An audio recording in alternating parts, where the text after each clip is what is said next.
Alright guys, I know this is a really common problem on those 2008 TSX, but I just figured out easy way how to replace the rack and pinion. Instead of lowering down your whole subframe or taking the whole thing apart, all you gotta do is remove this. So there's this little support that goes right here. There's 117 up top and 214 at the bottom. See, right here. And all you gotta do is pull it out. Gotta turn it.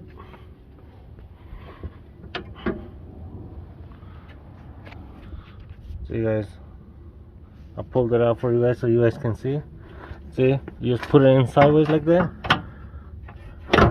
Raise it over and then push it all the way in, and then once you get enough room, see, you can turn it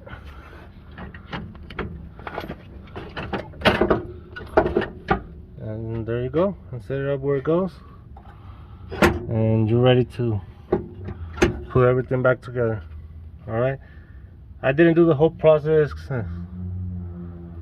so I seen a few videos on there, but I never saw the tip before, and I figured this one as I went. So yeah, so it'll make it easier for you. You don't have to,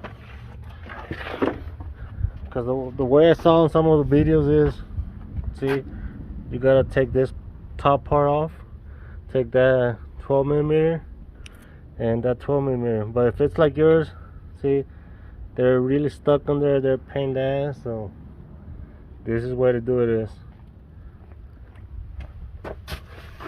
by removing this support right here, and it gives you the space for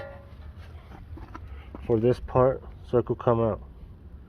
Alright guys, so I hope it helps someone out. I'll see you guys next time.